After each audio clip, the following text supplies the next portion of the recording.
Hello दोस्तों, कैसे हो आप सभी। भाई, ध्यान सुनना मेरी बात को। आज हम अपना एक नया चैप्टर चालू करेंगे जो कि अकाउंटिंग फॉर पार्टनरशिप फर्म है मेरे। ठीक है। पहले बात मैं आपको कहूँगा, अगर आपको लग रहा है कि मैं स्लो पढ़ा रहा हूँ तो आप स्पीड से देख सकते हो, तो आपको ज़्यादा समझ में आ जाएगा। ठीक है। दूसरी बात, ये चैप्टर दोस्तों बहुत बड़ा है, बट सर ये ना बेस है। अगर आपको बेस क्लियर नहीं हुआ, मेरा पर्पस, पहले बात तो मैं सुन लो। जब भी मैं कोई नया चैप्टर पढ़ाऊंगा, जब भी मैं कोई चैप्टर पढ़ाऊंगा अकाउंट से रिलेटेड, मैं ध्यान दूंगा कि आपका बेसिक कितना स्ट्रॉन्ग करना है, आपका कॉन्सेप्ट कितना स्ट्रॉन्ग करना है। क्वेश्चन पे मेरा ध्यान बहुत कम रहता है। क्वेश्चन इन द सेंस ध्यान कम रहता है, इसका मतलब क्वेश्चन नहीं कराऊंगा, क्वेश्चन तो पूरे होंगे, 100% क्वेश्चन होंगे। पर सर मेरे जो पूरी नॉलेज मैं डिवोट कर देता हूँ, पूरे कॉन्सेप्ट में डिवोट कर दूंगा, पूरी जी जान लगा दूंगा कॉन्सेप्ट समझाने में। ठीक है। और जब आपको एक बार कॉन्सेप्ट समझ में आएगा, जिंदगी कोई भी ऐसा क्वेश्चन नहीं हो किसी बुक का भी कि आप ना कर पाओ, सारे क्वेश्चन कर जाओगे दोस्तों, सारे क्वेश्चन कर जाओगे। आज मैं आपको अकाउंटिंग फॉर पार्टनरशिप फर्म करा रहा हूँ दोस्तों, जो कि एक तरीके का पहला चैप्टर माना जाता है। अगर मैं पूरा पूरा बताऊं तो हमारे पास एक तरीके का बेसिक अकाउंटिंग फॉर पार्टनरशिप होता है, उसके बाद गुडविल है, उसके बाद चेंज इन पीएसआर है, उसके बाद एडमिशन है, रिटायरमेंट है, डेथ है, डिसोल्यूशन है, और जब जाकर पार्टनरशिप खत्म होगी। तो देखा जाए तो पूरी पार्टनरशिप के अंदर मेन मेन जो चैप्टर है वो 6 चैप्टर है। जैसे कि कौन सा, फंडामेंटल ऑफ पार्टनरशिप फर्म, जो ये बेस है जिससे आपको पार्टनरशिप फर्म समझ में आएगा। दूसरा आपका क्या है, दूसरा है goodwill, treatment of goodwill, valuation of goodwill, sorry treatment नहीं, वैल्यूएशन ऑफ गुडविल। तीसरा आपके पास है change in profit sharing ratio. चौथा आपके पास क्या है सर, चौथा पहले लिख लेते हैं कि टोटल पार्टनरशिप में कितने हैं। तो मैं आपको बताता हूँ पार्टनरशिप में टोटल चैप्टर हेडिंग डालेंगे आज की क्लास के अंदर, total chapters include in a partnership firm. और पूरी पार्टनरशिप फर्म मेरे से ही पढ़ना अगर पढ़ रहे हो तो ढंग से। Total chapters include in a partnership firm, include in partnership. एक भी क्लास अगर मिस करी ना तो अगला समझ में आने की ही नहीं है, तो मेरे से गारंटी ले लो। क्यों? क्योंकि हर एक चैप्टर आपस में कनेक्टेड है, हर एक चैप्टर आपस में क्या है, कनेक्टेड। तो आज मैं आपको पहली बात तो ये सिखा रहा हूँ कि कितने चैप्टर हमारे को पढ़ने हैं। सबसे पहले हमें पढ़ना है बेसिक ऑफ पार्टनरशिप, जो कि मैं आज क्लास में स्टार्ट कर दूंगा, जिसको हम फंडामेंटल ऑफ पार्टनरशिप फर्म भी बोलते हैं। Fundamental, fundamental of partnership firm, ये होता है बेसिक या फिर फंडामेंटल ऑफ पार्टनरशिप फर्म। आज मैं आपको पार्टनरशिप की डेफिनेशन कराऊंगा दोस्तों। आज मैं आपको स्टार्ट कर दूंगा एक पार्टनरशिप की डेफिनेशन। और सर मेरे साथ, अगर मैंने कहा ना, अगर मेरी क्लास देख रहे हो तो पूरी मेरी क्लास ही देखना, नहीं तो सर होच पोच हो जाएगी। ठीक है भाई, चलो। Basic fundamental of partnership firm. दूसरा आपके पास है वैल्यूएशन ऑफ गुडविल। क्या है? Valuation of goodwill, valuation of goodwill. फिर क्या है सर, फिर आपके पास है change in profit sharing ratio, change in profit sharing ratio, profit sharing ratio. फिर आपके पास फोर्थ पॉइंट क्या है सर, फोर्थ पॉइंट है आपके पास एडमिशन चैप्टर है, एडमिशन ऑफ अ पार्टनर। बहुत बड़े बड़े चैप्टर, यहाँ से एडमिशन ऑफ अ पार्टनर से चैप्टर बड़े हो जाते हैं। फिर आपके पास है क्या, retirement, retirement and death of a partner. चौथे पॉइंट में पार्टनर का एडमिशन कराएंगे, पांचवें पॉइंट में पार्टनर को या तो रिटायर कर देंगे या तो मार देंगे। ठीक है। और छठे पॉइंट में हम इसको कंपनी को ही बंद कर देंगे, डिसोल्यूशन। डिसोल्यूशन मतलब होता है बंद करना, डिसोल्यूशन ऑफ पार्टनरशिप। आप कौन सा समझना सर, आप कौन सा समझना, तब आपको समझ में आएगा कि कॉन्सेप्ट कितना क्लियरिटी होता है। तो ये है। उसके बाद ना एडवांस लेवल होता है, उसके बाद क्या होता है, एडवांस लेवल होता है। तो अभी तक हमें ये पढ़ना है हमारे सिलेबस के अंदर, उसके बाद एडवांस लेवल होता है, और एडवांस लेवल देखेंगे क्या होता है। ठीक है। आगे जाकर आप पढ़ोगे, जब आप आगे आगे आओगे तो एडवांस लेवल भी होता है। ठीक है। ये जो मेन है, ये जो बेस है, ये बेस क्रिएट कर देगा। उसके बाद इसके बाद एडवांस भी होता है, amalgamation of partnership firm, amalgamated, amalgamated मतलब दो पार्टनरशिप फर्म मिल जाती है तो क्या होगा। ठीक है, ये होता है। डिसोल्यूशन बहुत तरीके के होते हैं। ठीक है, तो वो आपको बात करेंगे सर। तो आज की क्लास में मैं फर्स्ट चैप्टर स्टार्ट कर रहा हूँ, चैप्टर नंबर 1, जो कि आपके पास रहेगा, चैप्टर 1 रहेगा फंडामेंटल ऑफ पार्टनरशिप या बेसिक ऑफ पार्टनरशिप। देखेंगे, हेडिंग डालेंगे fundamental of partnership first, fundamental of partnership. Partnership fundamental, fundamental क्या होगा, बेस। छोटे छोटे बेसिक बातें हमें सीखनी है। देखो, अगर आपका ये पहला चैप्टर को क्लियर नहीं होगा ना, तो आपको कुछ क्लियर नहीं होने वाला। फंडामेंटल ऑफ पार्टनरशिप ध्यान समझते रहना। क्लियर है? चलो भाई, न्यू चैप्टर स्टार्ट कर दिया है। और डेफिनेशन सुनना, आज की पूरी क्लास में डेफिनेशन में लगा दूंगा, क्योंकि डेफिनेशन बच्चे ढंग से नहीं समझते। मैंने कहा ना, अकाउंटेंसी के अंदर क्वेश्चन ज्यादा इंपॉर्टेंट होता, अकाउंटेंसी के अंदर थ्योरी ज्यादा इंपॉर्टेंट है। अगर आपने थ्योरी को ध्यान समझना है दोस्तों, थ्योरी अगर ध्यान समझे ना तो सब आ गया, समझ लिया सब आ गया। ठीक है, चैप्टर 1 चैप्टर 2 चैप्टर 6 तक सारे आपस में कनेक्टेड है। अगर एक चैप्टर बीच में मिस कर दिया नहीं कर पाओगे कुछ, अगला चैप्टर मैं आपको बता रहा हूँ। तो पार्टनरशिप एक ऐसी चीज है कि पार्टनरशिप पूरी अकाउंटिंग है, और जैसे कंपनी पूरी अकाउंटिंग होती है ऐसे पार्टनरशिप पूरी अकाउंटिंग है। तो हर एक चैप्टर आपस में क्या है, कनेक्टेड है मेरे भाई, तो चैप्टर को ना छोड़े। तो पार्टनरशिप एक्ट अगर मैं बात करूं डेफिनेशन की, तो एक एक चीज मैं आपको point two point with notes कराते जाऊंगा। मेरे नोट्स को आप ढंग से उतारना, ठीक है भाई, मेरे नोट्स को प्रिपेयर करना ढंग से। मेरे नोट्स अगर उतार लेना तो 100% चीज आपकी कवर हो जाती है दोस्तों, 100% चीज। चलो, पहले मैंने एक टॉपिक उठाया, सबसे पहले मैंने टॉपिक उठाया meaning of partnership. Meaning of partnership, पहले मैंने क्या टॉपिक उठाया, मीनिंग ऑफ पार्टनरशिप। आज की क्लास में मैं सिर्फ आपको मीनिंग ऑफ पार्टनरशिप बताऊंगा कि पार्टनरशिप का मतलब होता क्या है। Meaning of partnership, meaning of partnership, ठीक है, मीनिंग ऑफ पार्टनरशिप पढ़ रहे हैं हम, और मैं इसका मतलब आपको समझाने की कोशिश करूंगा। सबसे पहले इसको समझाने से पहले मैं आपको समझाऊंगा, और मैं आपको पहली लाइन में आपको बताऊंगा ना, इतनी खतरनाक बातें मत लिखिए। पहली लाइन क्या कहते हैं, partnership define, partnership defined, partnership is defined. Defined मतलब पार्टनरशिप की डेफिनेशन कहां बताई गई है। Partnership is defined by Indian partnership act, by Indian partnership, by Indian partnership act 1932, Indian partnership act 1932 के सेक्शन 1932 के सेक्शन 4 में लिखी गई है, सेक्शन 4 में एज फॉलो। और वो क्या लिखी है नीचे बता रहा हूं, एज फॉलो।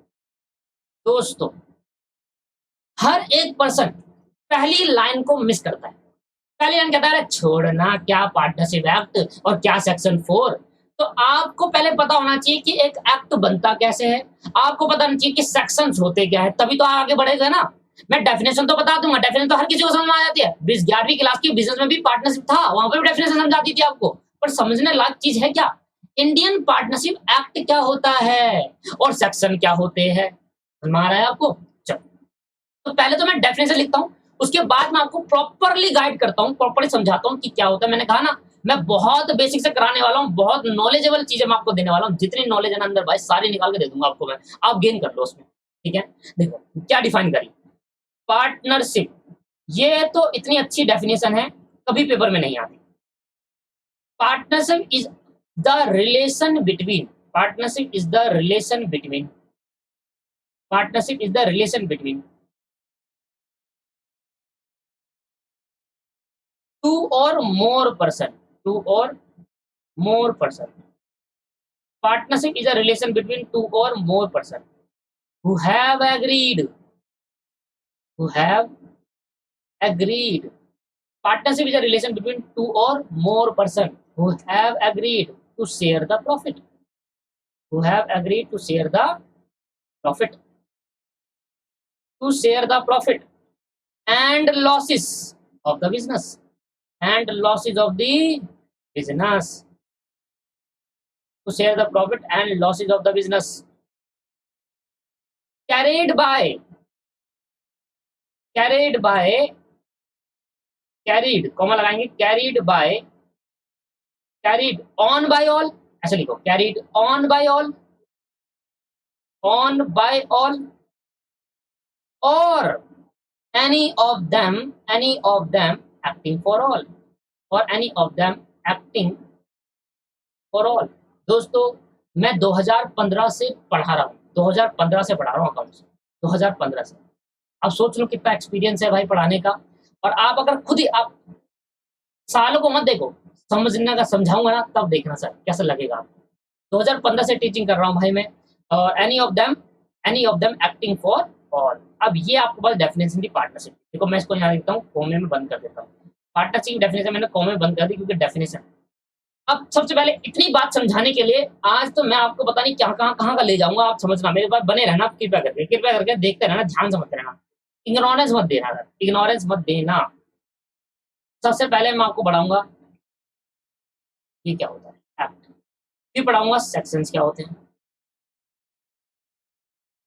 फिर आपको डेफिनिशन बता दूँगा ओरली। पर अगली क्लास के अंदर जब मैं डेफिनेशन को एक-एक पॉइंट को ऐसे डिटेल में कराने वाला हूँ ना sir, partnership is a relation between two or more person. ठीक है, अभी क्या होगा मैं समझाऊँगा आपको, बात अरे छोड़ो ना आप। देखो सुनो मेरी बात, एग्ज़ाम्पल सुनो, एग्ज़ाम्पल सुनो। एग्ज़ाम्पल सुनेंगे, सबसे पहले मैं आपको समझाना चाहता हूँ एक्ट, क्योंकि जब तक मैंने आपको एक्ट नहीं समझाया, तो तब तक आप समझ नहीं पाओगे सेक्शन 4 फिर डेफिनिशन तो बात की बात है, पहले ये तो समझो कि section 4 of the Indian partnership act क्या कहता है? सेक्शन 4 अभी एक्ट क्या होता है? तो सबसे पहले देखो, क्या होता है दोस्तों, हमें ना लॉ की बहुत ज़रूरत पड़ी, हमें ना कानून की बहुत ज़रूरत पड़ी, ध्यान सुनते रहें। हमें कानून की बहुत ज़रूरत पड़ी भाई। अब जब कानून की ज़रूरत पड़ी ना सर, तो कानून का ना महसूस हुआ, कैसे महसूस हुआ? बहुत टाइम पहले की बात थी, बहुत टाइम पहले की बात थी, जब ना गाड़ियाँ नहीं चलती थी, गाड़ियाँ नहीं चलती थी। गाड़ी नहीं चलती थी, जब ना कोई पर्सन एक जगह से दूसरी जगह जाना होता था, वो पैदल सफ़र करता था, मतलब चलकर जाना होता था उसको, क्योंकि गाड़ियाँ थी नहीं। फिर धीरे-धीरे साइकिल आई। साइकिल कौन चलाता है? ह्यूमन बीइंग चलाते हैं।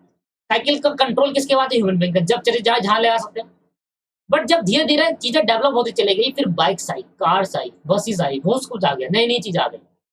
दोस्तों, जब ये कार आई, बाइक आई, तो कार और बाइक का जो इंजन होता है, वो इंजन कंट्रोल हमारे ऊपर नहीं है। क्या पता कभी ब्रेक फेल हो गई, हम ब्रेक मार रहे, ब्रेक फेल हो गई।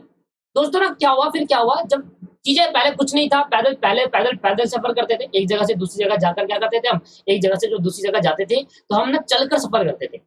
दूसरी बात, धीरे-धीरे साइकिल्स आई, साइकिल आने के बाद धीरे-धीरे बाइक्स, कार, मोटर, स्कूटर्स वगैरह सब आए। ये जब आए, तो जैसे-जैसे इंजन, जैसे-जैसे टेक्नोलॉजी बढ़ती चली गई, इंजन आते गए, इंजन मोड आता गया, टेक्नोलॉजी आती गई, तब तक क्या होगा, फिर हमारे हाथ में सब कुछ चलाना नहीं होता। देखो बाइक तो हमारे चाल में होता है, मान लो कहीं भी इंजन खराब हो गया, तो बाइक रुक गई या कहीं बीच में रुक गई, तेज़ी में चलती एकदम ही रुक गई।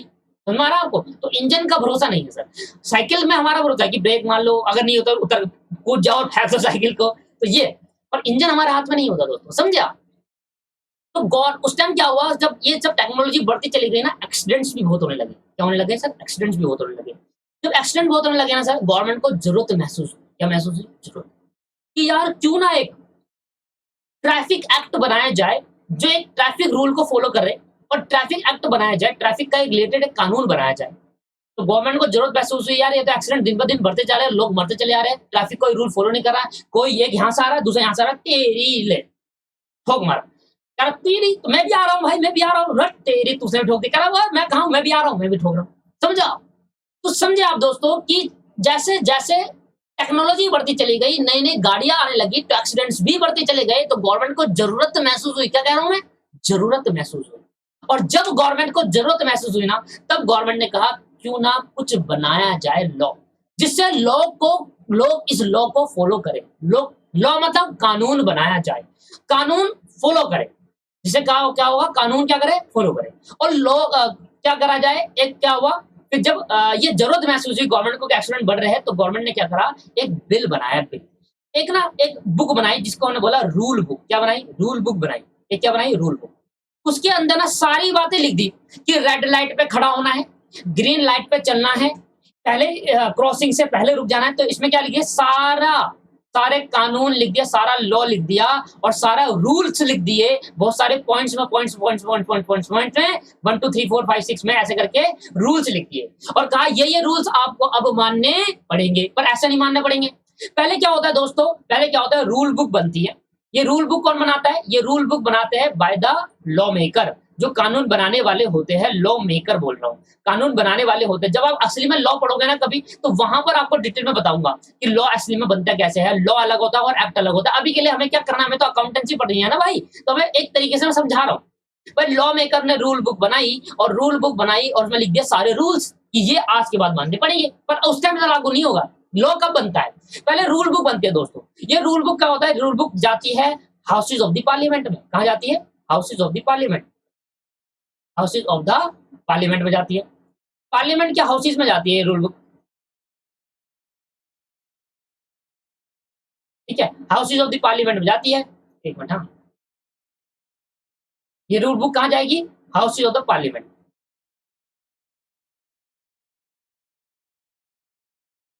Houses of the parliament, houses of the parliament, parliament में गई दोस्तों, हाउसेज ऑफ द पार्लियामेंट। अब भाई बताओ, आपको अगर थोड़ा सा नॉलेज है, जो कि हमें लेना भी नहीं है, हम कॉमर्स स्टूडेंट, हम क्यों भाई इसकी बात सुने। अब थोड़ी नॉलेज तो ले ही लेते हैं और कहते हैं भाई दो हाउसेज ऑफ पार्लियामेंट होता है, एक को बोलते हैं अपर हाउस, एक को बोलते हैं लोअर हाउस। जो लोअर हाउस होता है उसको हम बोलते हैं लोकसभा, जो लोअर हाउस होता है उसको हम क्या बोलते हैं? लोकसभा कहते हैं। L for lower, L for लोक, लोकसभा। और जो अपर हाउस होता है उसको हम कहते हैं राज्यसभा। अब ये आर फॉर, ऐसा कुछ नहीं है यहाँ पर, एल फॉर ही है, राज्यसभा। दोस्तों अब क्या होता है पता है? लोकसभा और राज्यसभा दो हाउस ऑफ पार्लियामेंट होते हैं। पहले ना रूल बुक जाएगी इनके पास, रूल बुक जाएगी इनके पास, लोकसभा के पास। एक रूल बुक कहाँ गई? रूल बुक कहाँ गई? लोकसभा के पास गई। यहाँ से ना पास होती है। पास होने का मतलब क्या है? यहाँ पर लोग, the member of the house of the parliament, member of the Lok Sabha जो होंगे, ठीक है, जो एमएलए एमपी हो जाते हैं, तो एमएलए जो होते हैं वो लोकसभा के मेंबर होते हैं, एमपी जो होते हैं राज्यसभा के मेंबर होते हैं ना। तो एमएलए जो होते हैं वो क्या करते हैं? पास करते, कहते हैं हाँ ये ठीक है, ये आना चाहिए। अपोजिशन पार्टी और दोनों मिलकर क्या करती है? पास कर देती है। जैसे ही यहाँ से पास होता है, फिर ये ट्रांसफर होती है, रूल बुक कहाँ जाती है? ये रूल बुक जाती है सर लोकसभा, फिर बड़े उस पर जाती है, लोकसभा पे जाती है। ये रूल बुक कहाँ जाती है? लोकसभा के अंदर जाएगी। रूल बुक जाएगी, जो रूल बुक बनाई थी इसमें रूल लिखे थे, वो लोकसभा पे जाएगी और लोकसभा में जाकर क्या हो जाएगी? लोकसभा में भी पास होगी। अब जब ये लोकसभा में पास होगी तो ये रूल बुक फिर कहाँ जाएगी? ये रूल बुक जाएगी सर फिर प्रेसिडेंट ऑफ इंडिया के पास। रूल बुक कहाँ चली जाएगी? रूल बुक जाएगी प्रेसिडेंट ऑफ इंडिया के पास। और सर जब rule book president of India के पास जाएगी ना, जब rule book president of India के पास जाएगी ना, प्रेसिडेंट ऑफ इंडिया के पास, तो प्रेसिडेंट ऑफ इंडिया के पास जाएगी जब रूल बुक, तो प्रेसिडेंट ऑफ इंडिया इसमें अपने स्टैंप लगाएंगे, स्टैंप लगाएंगे, स्टैंप लगाएंगे, साइन करेंगे, उसको हम कहते हैं स्टैंप और जब साइन लगाते हैं उसको बोलते हैं एसेंट देना। क्या देना? एसेंट देना। एसेंट देने को क्या बोलते हैं? स्टैंप और साइन लगाते हैं। और जैसे ही रूल बुक में प्रेसिडेंट का एसेंट लगा, एसेंट मतलब स्टैंप और साइन लगते ही ये रूल बुक कन्वर्ट हो जाती है दोस्तों एक्ट में और बन जाता है लॉ, कानून। क्या बन जाता है? कानून। तो जैसे ही president converted rule book into act, जब रूल बुक कैसे कन्वर्ट होगी? पहले रूल लिखे जाएंगे एक बुक के अंदर, फिर वो लोकसभा में पास होगी, फिर राज्यसभा में पास होगी, और जब रूल बुक में प्रेसिडेंट की स्टैंप लग जाती है, असाइन हो जाती है, एसेंट हो दे देते हैं प्रेसिडेंट, तो वो रूल बुक कन्वर्ट हो जाती है एक्ट में। दोस्तों that is the meaning of act. इसलिए ऐसे ही बनाया गया इंडियन पार्टनरशिप एक्ट को। ऐसे ही क्या बनाया गया? इंडियन पार्टनरशिप एक्ट को। देखो यहाँ पर लिखा था, पहले होता था ये पार्टनरशिप एक्ट। क्या होता था दोस्तों? ये पार्टनरशिप एक्ट। पार्टनरशिप एक्ट 1932 आया, और ये पार्टनरशिप एक्ट ना कहां से लिया गया है? इंग्लैंड लॉ से लिया गया। इंग्लैंड में लॉ था एक, इंग्लैंड में लॉ में पार्टनरशिप एक्ट था, तो वहां से इंडिया वालों ने क्या करा? इंग्लैंड का लॉ में से लिया और इसके आगे लगा दिया इंडियन, और बन गया इंडियन पार्टनरशिप एक्ट। और थोड़े इसके अंदर जो रूल्स है वो अपने हिसाब से चेंज कर दिए, तो एक्ट बन गया। समझ में आया इंडियन पार्टनरशिप एक्ट कैसे बना? ये एक्ट समझ में आया कैसे बना? एक्ट का ए सबसे बड़ा होता है दोस्तों, एक्ट का ए सबसे बड़ा माना जाएगा। अगर छोटा ए है उसका मतलब एक्शन, काम करना। एक्ट का अगर एक होता है ACT, ये बड़ा ए है तो मतलब एक्ट लिखा है, लॉ की बात करें, और ACT लिखा हुआ तो मतलब एक्शन की बात करें, काम के करने को। ठीक है सर, चलो ये बात समझ में आ गई। तो क्या था? The Indian partnership act 1932, 1932। ये क्या लिखा है पीछे? डेट क्या लिखा है? 1932 मतलब 1932 में आया ये, और ये लॉ है जो कि प्रेसिडेंट के सिग्नेचर होकर आए हुए हैं, साइन होकर आए हुए हैं। और ये पहले पार्टनरशिप एक्ट हुआ करता था क्योंकि इंग्लैंड का लॉ था, इंग्लैंड के लॉ को हमने कॉपी करा, अपने कुछ प्रोविजन वाले लगा दिया इंग्लैंड, तो सॉरी इंग्लैंड ने इंडिया लगा दिया, तो बन गया इंडियन पार्टनरशिप एक्ट। ये तो समझ में आ गया। दोस्तों अब बात करता हूँ सेक्शंस क्या होती है। सेक्शन का मतलब जब रूल बुक में रूल लिखे जाते हैं ना दोस्तों, तो रूल में 1 2 3 नहीं होता, रूल में 1 2 3 नहीं लिखते। जैसे हमने कोई बुक में लिखा, आपने कोई पॉइंट लिख लो तो आप कहोगे 1 2 3, तो ऐसे ही जब एक्ट बन जाता है ना एक्ट में, तो जब एक्ट में पॉइंट वाइज हमें कुछ बातें लिखनी होती है 1 2 3, तो हम बोलते हैं section 1, section 2, section 3, section 4, section 302 के तहत फांसी की सजा सुनाई जाती है। ऐसे नहीं आता, धारा 302 के तहत फांसी की सजा। तो क्या है? वो रूल है। 203 में 302 में क्या लिखा है? फांसी की सजा लिखी है, बस उसमें सेक्शन 302 लगा दिया। सेक्शन क्या है दोस्तों? वो 1 2 3 पॉइंट करके सेक्शन वाइज लिखा जाता है, पॉइंट वाइज नहीं लिखा जाता है। ठीक है सर, तो सेक्शन समझ में आया। अब बात सुनना क्या कह रहा है। Partnership is defined by Indian partnership act 1932। Indian partnership act मतलब इंडियन पार्टनरशिप का जो कानून है जो बनाया गया था 1932 के अंदर, उसका उसका जो ये पहला वाला पॉइंट नहीं, दूसरा वाला पॉइंट नहीं, तीसरा वाला नहीं, चौथा वाला पॉइंट में ये बताया है कि पार्टनरशिप कहते किसे है। अब बताओ, लॉजिक क्लियर है नहीं? ये है नॉलेजेबल सर। मैं कह रहा हूं ना सर, नॉलेज लेना बहुत जरूरी है, रटने से नहीं होता, नॉलेज से होता है। तो समझे, section Indian partnership act 1932 act बनाया गया, मैंने बताया कैसे बनता है। 1932 में जब एक्ट बना था वहां पर रूल्स लिखे गए थे और वो रूल्स सेक्शन में कन्वर्ट हो गए जैसे एक्ट बना। और वो सेक्शन 1 कुछ नहीं, सेक्शन 2 नहीं, सेक्शन 3 नहीं, सेक्शन 4 में ये बताता है, चौथा रूल जो है सेक्शन 4 भी बताता है कि पार्टनरशिप कहते किसे है। तो सेक्शन 4 हमें क्या बताएगा इंडियन पार्टनरशिप एक्ट का? Meaning of partnership. और उसने क्या बताया मीनिंग, मैं आपको बताता हूँ अभी थोड़ा। ये तो क्लियर हो गया ना, बेसिक बात है। मैंने कहा ना सर, बेस आपका इतना स्ट्रॉन्ग कर दूंगा कि एक भी थ्योरी का क्वेश्चन आ गया ना आराम से कर दोगे, आराम से, गारंटेड। दोस्तों, एक था भैया राम, एक था राम। और मेरे एग्जाम्पल इतने खतरनाक होंगे, फनी होंगे, खतरनाक होंगे, बहुत अच्छे एग्जाम्पल दूंगा आपको मैं कॉन्सेप्ट को समझाने के लिए। कॉन्सेप्ट तो होंगे ही, मजा भी आएगा, अकाउंटेंसी पढ़ने में मजा भी आएगा दोस्तों। राम था एक पर्सन, राम के पास ना भाई बहुत पैसा था, बहुत पैसा, अंधा पैसा, बहुत पैसा। राम के पास बहुत पैसा था भाई।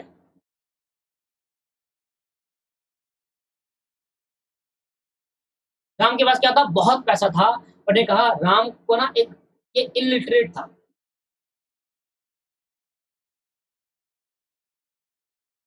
थोड़ा स्पेलिंग में मेरी गड़बड़ हो जाती है, काफी टाइम हो गया। इलिटरेट था। तो राम, एक बहुत पैसा था राम के, इलिटरेट था। यहाँ से इसका दोस्त आया श्याम। और श्याम सर कौन था? श्याम एक प्रोफेशनल बंदा था और उसको नॉलेज काफी अच्छी थी, काफी पढ़ा लिखा था, लिटरेट था, ठीक है, पढ़ा लिखा था। मान लेते हैं ये सीए, सीएमए या सीएस में से कुछ था। क्या होता है सर सीए, सीए, सीएमए? तो श्याम लिटरेट पर्सन था, बहुत बड़े। एक दिन शाम राम के घर पे गया और दोनों आपस में मिले, दोनों आपस में मिले। कह रहा देख भाई, मेरे पे ना पैसे नहीं है। इसके पास इनसफिशिएंट फंड था, पैसे नहीं थे, पर इसके पास नॉलेज बहुत थी। इनसफिशिएंट फंड, इनसफिशिएंट फंड था, फंड नहीं था इसके पास, कोई भी फंड इसके पास नहीं था, पर उसको नॉलेज बहुत थी बिजनेस करने की, नॉलेज।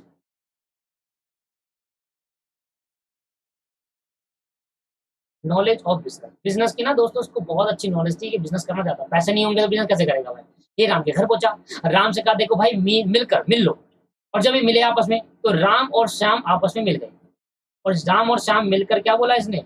राम और श्याम ने कहा कि देख भाई श्याम, श्याम ने कहा राम से, देखो भाई राम, मेरे पे नॉलेज बहुत है बिजनेस की, आप, हम और आप और मैं मिलकर एक बिजनेस खोलते हैं दोस्तों। मिलकर क्या खोलते हैं? बिजनेस खोलते हैं, बिजनेस खोलते हैं। मिलकर क्या खोलते हैं सर? एक बिजनेस खोलते हैं। उसमें पैसा आप लगाना, थोड़ा पैसा मैं लगाऊंगा क्योंकि ज्यादा आप लगाना, क्योंकि मेरे पे तो पैसा है नहीं, तो थोड़ा पैसा आप लगाना, थोड़ा पैसा क्या लगाना? आप लगाना। तो इन्होंने क्या करा, एक मिलकर एक बिजनेस खोला। और कुछ पैसा किसने लगाया? कुछ पैसा राम ने लगाया, तो हम इसको बोल दो कैपिटल। राम जो पैसा लगाता है वो क्या होती है? कैपिटल। और कुछ पैसा तो श्याम ने भी लगाया, कुछ पैसा, थोड़ा बहुत पैसा किसने लगाया? श्याम ने भी लगाया कि भाई बिजनेस खोला, कुछ तो पैसा लगाएगा ही। दोनों ने कुछ कैपिटल लगाई। अब कैपिटल लगाकर इसने एक बिजनेस खोला। बिजनेस में क्या हुआ? अब इनके बीच में क्या बना? एक एग्रीमेंट बना। क्या बना दोस्तों? एक एग्रीमेंट बना। और ये एग्रीमेंट क्या बना इनके बीच का? एग्रीमेंट ये बना कि हम इसमें क्या करेंगे, बिजनेस में क्या बना इनका? एग्रीमेंट बना। और एग्रीमेंट क्या बना सर? एग्रीमेंट ये बना कि बिजनेस के अंदर काम मैं करूंगा, तू पैसा वैसा लगाएगा, तू इधर बाहर की देखे देगा, बाकी काम वाम दोनों ने सेट कर लिया। एग्रीमेंट बना। और एग्रीमेंट ये बना कि देखो भाई, जो भी प्रॉफिट होगा या इस बिजनेस से जो भी लॉस होगा, वो इस बिजनेस से जो भी प्रॉफिट और लॉस होगा, ये राम और श्याम हम दोनों इक्वली बांटेंगे। राम और श्याम कैसे बांटेंगे? राम और श्याम इक्वली बांटेंगे। क्यों इक्वली बांटा? सर कह रहा, राम कह रहा भाई मैंने तो पैसा लगाया है, मेरे को तो ज्यादा मिलना चाहिए। श्याम कह रहा भाई मैं काम भी तो मैं भी ज्यादा करूंगा, तो बात तो एक ही है, सारा नॉलेज मेरी है, तू तो इलिटरेट है, सारी नॉलेज मेरी, तू तो अनपढ़ है, तू पैसा लगा मैं काम करता हूँ, दोनों मिलकर प्रॉफिट कमाते हैं। तो राम और श्याम ये प्रॉफिट कैसे लेंगे? इक्वली लेंगे, इक्वली लेंगे दोस्तों। ऐसा इन्होंने कर दिया। अब कह रहा है कि भाई ये राम, ये राम दोस्तों, ये राम भी तो बिजनेस चला सकता है। बिजनेस कौन रन कर सकता है? Business run by Ram, business run by Ram, Ram भी चला सकता है, और रन बाय श्याम, राम भी चलाता है भाई। ये ऐसे क्या कहेगा भाई, राम ने पैसा लगाया तो राम क्या कहेगा, राम कहेगा भाई मैं बिजनेस चलाऊंगा, ऐसा तो ना होगा। पैसा लगाया तो बिजनेस में आके कुछ तो पूछेगा चलाने को, जो भी नॉलेज होगी। अनपढ़ है तो क्या होगा भाई, अनपढ़ होते तो भाई बहुत नॉलेज होती है उनको भी, बिजनेस चलाएंगे, अच्छा खासा बिजनेस कर लेते हैं अनपढ़ लोग भी। समझ में आ रहा है आपको? हाँ, तो ये सब अकाउंटिंग से रिलेटेड सारा काम श्याम कर लेगा, और बाकी लेन देन से रिलेटेड भाई राम अच्छा ज्यादा कर देगा भाई, जिसको लेन देन से भाई बहुत तगड़ा रहता है इनका बस। अब भाई दोनों ने मिलकर क्या करा, एक बिजनेस खोला, और बिजनेस खोल के कहा कि जो भी प्रॉफिट होगा वो, या जो भी लॉस होगा वो हम दोनों आपस में बांट लेंगे, वो तो हम आपस में बांट लेंगे, और हमारी सहमति के साथ, कंसेंट, और इसको बोलते हैं म्यूचुअल कंसेंट। हमारी सहमति के साथ ये बिजनेस खोला जा रहा है, that is called mutual consent, आपसी सहमति, mutual consent, mutual consent, mutual consent के साथ खोला जा रहा है। म्यूचुअल कंसेंट के साथ, म्यूचुअल कंसेंट का मतलब क्या होता है मेरे भाई, म्यूचुअल कंसेंट का मतलब होता है आपसी सहमति। क्या होता है? आपसी सहमति। लिख लेना सारा, जो भी हो लिख, आपसी सहमति, म्यूचुअल कंसेंट से खोला गया। तो दोस्तों जो ये बिजनेस कर रहे हैं, इस बिजनेस को हम नाम देंगे पार्टनरशिप बिजनेस। क्या नाम देंगे? Partnership business. इस बिजनेस को क्या नाम देंगे भाई? पार्टनरशिप बिजनेस कर रहे हैं। ये क्या कर रहे हैं?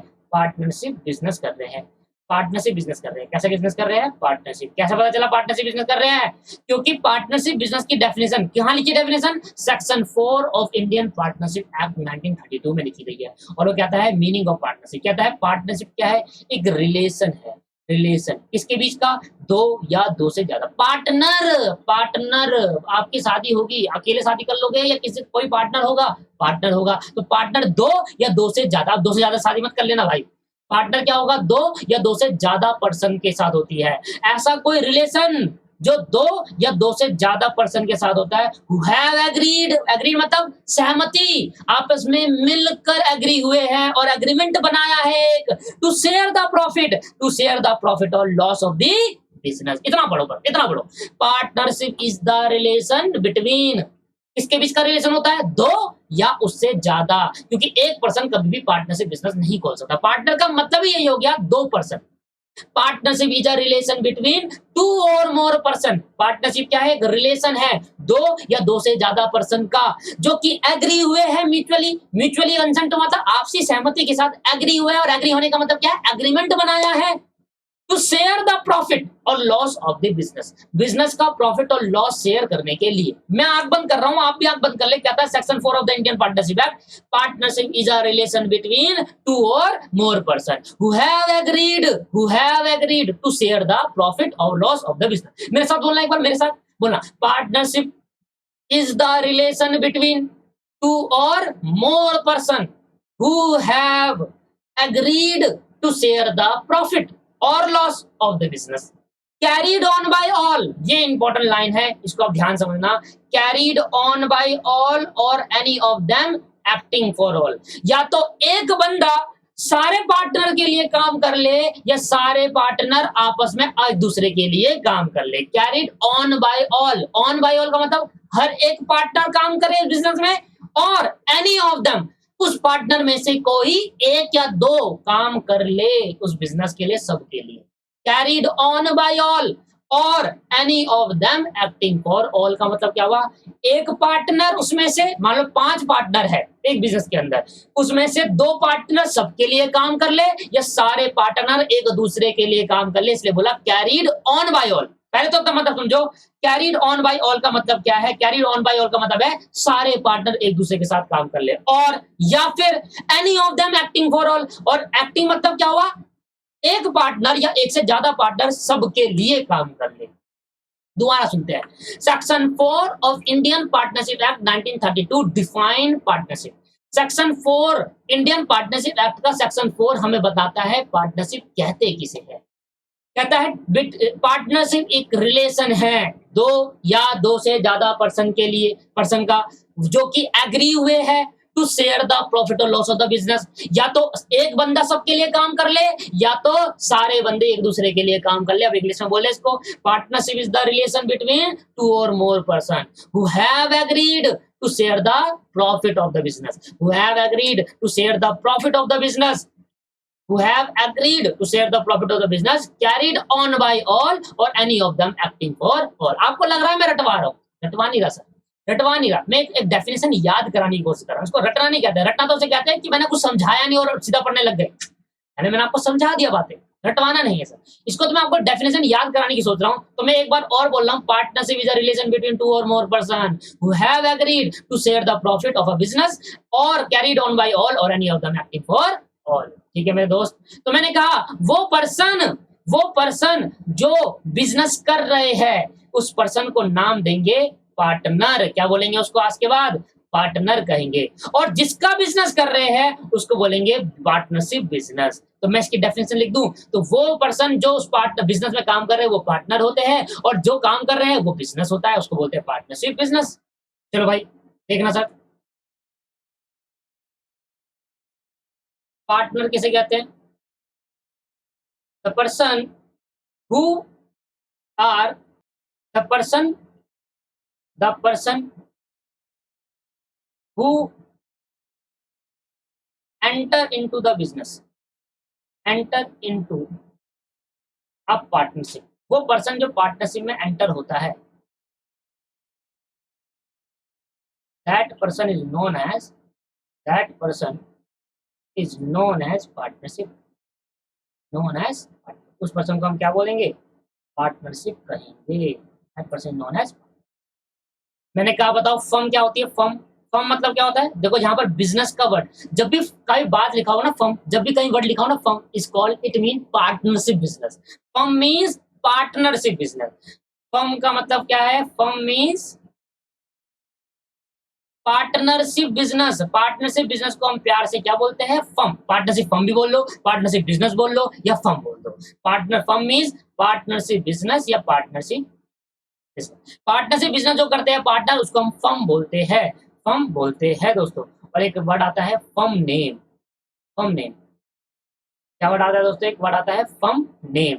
और फर्म नेम क्या होता है? The name under, the name, वो नेम जिसके name, the name under which the business is carried, जिस नेम से बिजनेस चल रहा है, which the business is carried, जिस नेम से बिजनेस चल रहा है is known as called firm name. उसको हम क्या नाम देंगे?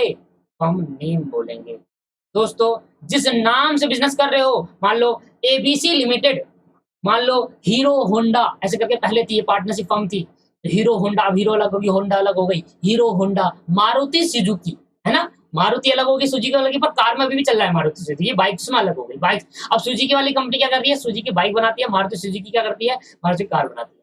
तो जो बिजनेस है, जिस नेम से बिजनेस कैरी कर रहा है व्हाट इज फर्म नेम। और पार्टनरशिप बिजनेस को फर्म कहा गया, पार्टनर जो बंदा इस पार्टनरशिप में आया उसको पार्टनर कहा गया। दोस्तों अब मुझे इसके बाद आपको जो कराना है वो कराना है फीचर्स ऑफ पार्टनरशिप। उससे पहले मैं आपको कुछ अंडरलाइन कराऊंगा डेफिनेशन। देखो फीचर्स जो निकलते हैं ना वो डेफिनेशन से ही निकलते हैं, तो अगर आपको फीचर समझ में आते हैं तो सब समझ में आ गया दोस्तों। पहले तो मैं इसको येलो को हटाता हूँ, और जहां जहां मैं अंडरलाइन लगाऊंगा ना वहां वहां आपको भी अंडरलाइन लगानी है। ठीक है, जहां जहां मैं अंडरलाइन लगाऊं वहां कृपया करके आप भी अंडरलाइन लगाइए।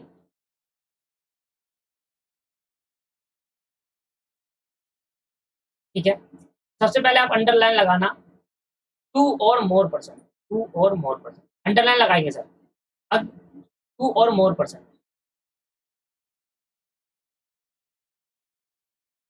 अंडरलाइन लगाएंगे, two or more person who have agreed, two or more person में अंडरलाइन लगाई, और फिर लगाना एग्रीड में underline. To or more person में अंडरलाइन लगाने के बाद क्या लगाओगे? एग्रीड। मैं इसको येलो से कर देता हूँ, पहले लगाओगे टू और मोर पर्सन, ठीक है, इस पर अंडरलाइन लगाना, फिर लगाना एग्रीड में, फिर लगाना एग्रीड में, फिर लगाना शेयर ऑफ द प्रॉफिट और शेयर ऑफ द प्रॉफिट और लॉस पे लगाना, फिर लगाना भाई बिजनेस में, फिर लगाना सर बिजनेस में, और लास्ट में लगाना carried on by all or any of them acting for all. कितने हो गए? टू और मोर पर्सन पहला, एग्रीड दूसरा, शेयर ऑफ द प्रॉफिट तीसरा, प्रॉफिट शेयरिंग तीसरा, और चौथा आपके पास बिजनेस हो गया, और पांचवा आपके पास ये तो पांच फीचर्स है। मैं बताता हूँ feature of a business, feature of a features of the partnership firm.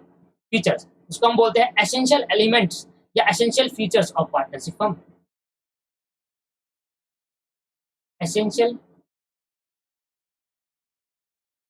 Features of partnership, essential feature of partnership firm. अब पार्टनरशिप क्या एसेंशियल फर्म नहीं सॉरी पार्टनरशिप। पार्टनरशिप फर्म में डिफरेंस है, फर्म तो होगी बिजनेस, पार्टनरशिप हो गया वो पार्टनरशिप जिनके बीच में बनी, ठीक है, दोनों में डिफरेंस है। एसेंशियल एलिमेंट ऑफ फीचर्स, पहले मैंने क्या लिखा था, टू और मोर, तो पहला फीचर है टू और मोर पर्सन। देखो फ्यूचर कहां से आते हैं, फीचर्स कहां से आते हैं, विशेषता ही कहां से आती है, टू और मोर पर्सन, ये कहां से आएगा भाई, डेफिनेशन से तो आते हैं। दूसरे में क्या लगाया था, अगर देखो जाकर दूसरे में लिखाया था मैंने, देखो वहां पर देखो दूसरे में मैंने लगाया था टू और मोर पर्सन के बाद मैंने किस पे लगाया था, टू और मोर पर्सन के बाद मैंने लगाया था एग्रीड में, तो एग्रीड मतलब एग्रीमेंट, फिर शेयरिंग द प्रॉफिट और लॉस पे लगाया था, शेयरिंग द प्रॉफिट और लॉस पे लगाया था, तो मैंने यहाँ लिखा टू और मोर पर्सन हो गया। दूसरा हो गया एग्रीमेंट, क्या हो गया दोस्तों, एग्रीमेंट, एग्रीमेंट कैसा होना चाहिए डिटेल में पढ़ेंगे। तीसरा क्या हो गया सर, तीसरा हो गया sharing of profit, sharing of profit, profit sharing कैसा होना चाहिए वो भी पढ़ेंगे। फिर चौथा क्या था, बिजनेस में लगाया था, बिजनेस कैसा होना चाहिए, लॉफुल बिजनेस होना चाहिए। लॉफुल मतलब क्या होगा, मैं आगे पढ़ाऊंगा अभी लॉफुल बिजनेस क्या होगा, सबके एक एक कहानी सुनाऊंगा तभी तो मजा आएगा, सबके एक एक कहानी सुनाऊंगा तभी मजा आएगा दोस्तों। फिर उसके बाद लास्ट में क्या था सर, लास्ट में था business carried by all or any of them acting for all. क्या मतलब होता है, या तो सारे बंदे काम कर ले उस बिजनेस में, या एक या दो बंदे सबके लिए काम कर ले। तो business carried by on, business can be carried on by all or any of them acting for all, on by all and any of them acting for all। Business can be carried on by all or any of them acting for all, या तो सारे बंदे एक जैसे सारे partners काम कर ले, या एक दो या दो पार्टनर्स सारे पार्टनर्स के लिए काम कर ले। दोस्तों ये 5 बातें मैं आपको नेक्स्ट क्लास में डिटेल में विद नोट्स आपको कराऊंगा। तो अगर ये यूट्यूब पे वीडियो है तो चैनल को सब्सक्राइब करो, ठीक है, जिससे आपको ये मेरी सारी क्लासेस आप टाइम टू टाइम देख सको। आपने देख लिया है कि कैसे आपको समझ में आया, मैंने कहा ना डिटेल में।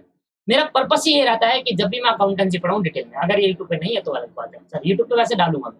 ठीक है भाई, आज क्लास को इतना ही समाप्त करते हैं। अब नेक्स्ट क्लास के अंदर मैं आपको बताऊंगा फीचर्स, एसेंशियल फीचर्स मतलब विशेषताएं बताऊंगा पार्टनरशिप में क्या क्या होना चाहिए। मैंने कहां से निकाली 5 फीचर, मैंने डेफिनेशन से निकाला। हर एक में एक एग्जांपल दूंगा तभी क्लियरिटी मिलेगी, हर एक में एग्जांपल दूंगा तो अगली क्लास में फीचर्स खत्म कर दूंगा, और ऐसे ऐसे करते करते मैं सारी क्लासेस को चलते हुए चलूंगा। ठीक है भाई, आज की क्लास में इतना ही करते हैं, bye bye, thank you very much. अगर अच्छी लगी वीडियो तो कमेंट जरूर करें, बाय बाय।